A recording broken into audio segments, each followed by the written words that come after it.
Ok. Vas-y. Donc je pioche. Soit tu, Et- comme je te dis, soit tu peux mélanger le tas. Ouais. Parce que je sais qu'on a regardé les questions. Ah, mélanger les etc. 3, tu veux dire? Non, bah mélanger le premier ou les Ouais. 3 ou celui d'après ou Mec. voilà. Comme on a regardé un peu les questions, Et je prends la première et je te la pose ou tu te la poses. Je me la pose. Ouais. Et Tu du la coup, lis à voix haute ouais, tu peux la lire à voix haute. et je me laisse le temps dont j'ai besoin pour répondre. Exactement. C'est parti. Si un proche était avec nous, que dirait-il de toi? Ok. Posez-le. Il faut que je choisisse du coup l'identité du proche ou Ouais, j'imagine de manière générale. Ouais. Bah ça va pas mal dépendre du coup de qui on choisit, puisque c'est des êtres humains différents et différentes. Mais qu'est-ce que, grosso modo, s'il y avait un proche, la première personne à qui tu penses, si elle était là avec nous, elle dirait quoi de toi?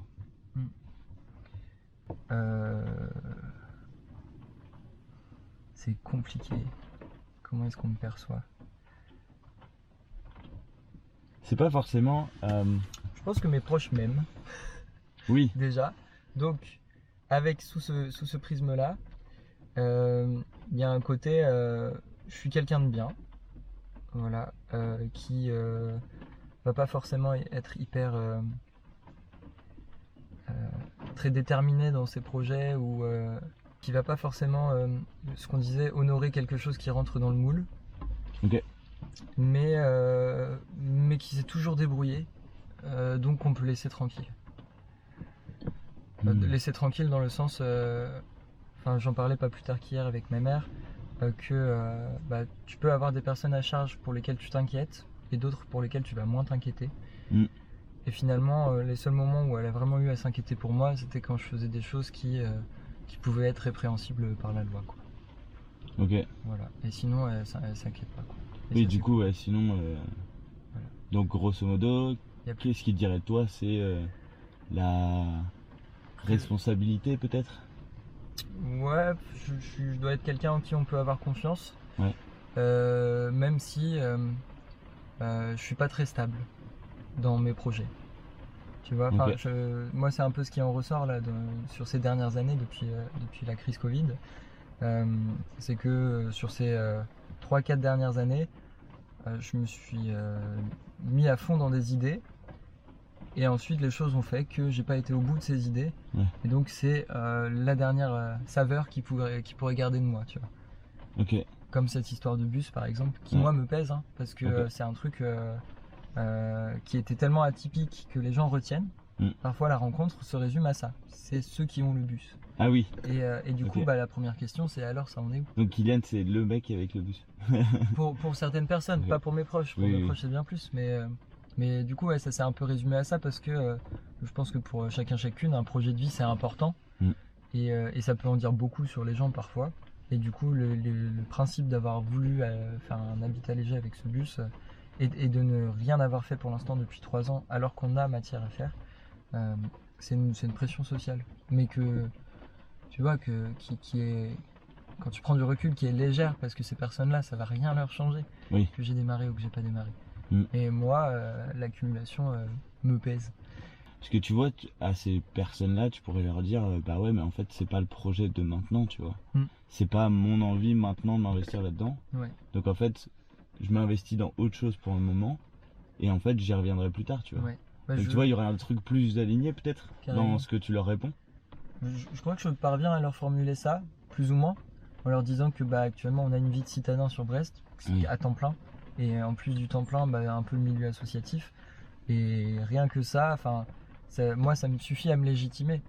Oui. Mais ça veut pas dire que pour eux il y a eu réponse, parce qu'en fait, c'est toujours ce principe de comparaison, mais autour de moi, j'ai des personnes qui bossent dans les mêmes conditions que moi, 35 heures semaine, parfois dans des tafs qui sont physiquement, qui paraissent de l'extérieur être plus éprouvants, qui vont quand même réussir le week-end à instaurer une dynamique de faire des choses chez eux, chez elles. Ouais. Et là, pour nous, il y a eu toute une année, on rentrait tous les week-ends ici, même si ça fait une petite heure de route, et on n'a pas réussi à le faire. Enfin, on était dans le jardin, on était dans la maison, mais voilà, Vous vous investissiez sur autre chose, quoi. on s'investit sur autre chose. peut-être aussi parce que petit blocage avec l'aménagement de ce truc là-bas, quoi. Ok. Voilà. Et l'excuse, ça va être je sais pas souder. Enfin voilà, j'ai peur peut-être de me mettre dans ces travaux un peu conséquents au début pour le mettre hors d'eau. Et donc finalement, il commence ça va être pire ensuite, quoi. Ouais. Plus t'attends, plus ça risque d'être. Bah c'est ça, plus t'attends, plus t'as de résistance aussi, tu vois. Moi je me rends compte, c'est la même chose avec ça. Hein. C'est la même chose avec ce projet-là. Moi, ça fait 6 mois que je l'ai dans la tête. Ça fait 6 mois que, comme je disais, ça fait plusieurs mois que les questions sont prêtes. Ça fait plusieurs mois que t'es le premier à qui j'ai envoyé un message, avec qui j'avais envie de le faire, etc. En fait, je me suis dit, mais non, c'est pas le bon moment. Mais non, en fait, je peux pas. Et je pense que c'est aussi lié, même si c'est du coup des domaines complètement différents. C'est le truc de, en fait, je vais pas m'investir là-dessus parce que ça sera pas genre comme je l'ai imaginé. Parce que même sur le bus, tu vas te dire, ouais, je sais pas souder. Vas-y, j'essaye quand même. Ouais, mais du coup, ça va pas être comme je l'ai imaginé. Du coup, je vais pas le faire. Ouais. Est-ce qu'il y a un truc un peu comme ça? Bah oui, enfin clairement. Il y a une dissonance aussi entre Mel et moi où elle est hyper théorique et elle a besoin vraiment de savoir exactement dans un ordre chronologique les étapes de ce qu'on va faire, un rétro-planning on va dire. Et moi j'ai plutôt besoin d'être dans l'action. Bah du coup c'est complémentaire, mais à la fin à la fois ça peut stériliser les débats parce que quand il s'agit de parler du bus, j'ai l'impression qu'on en a déjà assez parlé, alors qu'elle pas du tout. Ok. Et puis enfin voilà. Elle me rappelle très bien, mais en fait, là, tu peux pas te permettre de commencer ça tant que ça, c'est pas ok, parce que sinon, tu vas mettre des frais qui vont s'abîmer et ça sert à rien. Enfin, bah oui. C'est ce que je comprends, quoi. Mais après, tu vois, justement, dans cette configuration-là, il y a ce truc où le fait de prévoir, et je sais que moi, c'est la même chose dans ma relation avec Gaëlle, c'est la même chose. Elle va être beaucoup plus on va dire, à créer ce déroulé-là, en fait, cette mise en place. Et moi, je vais être beaucoup plus dans l'action. Ok, je sais quoi faire, je vais faire tac, tac, tac, tac, tac. Et je vais valider un peu comme une liste de tâches, quoi. Après, justement, en fait, les deux sont compatibles. Là où je voulais en venir, c'est que les deux sont compatibles et les deux sont nécessaires. C'est-à-dire que, admettons, nous qui sommes plus dans la pratique, en fait, si on fait que des trucs sans prévoir, en fait, ça va nulle part. Ça va nulle part parce que, en fait, tu prévois pas le cheminement, quoi.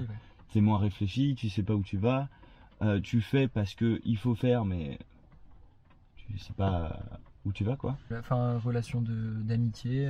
Oui, bien sûr. Même dans un groupe. Là, je te suivais sur le domaine de la relation. Oui, de couple. Ça marche. Voilà. Est-ce qu'on y est ou est-ce qu'on essaie? Je sais pas. Est-ce que tu penses qu'on y est? Ouais, moi je pense qu'on va passer à la prochaine parce que sinon on va en traiter 3 dans le temps imparti. Oui, c'est vrai.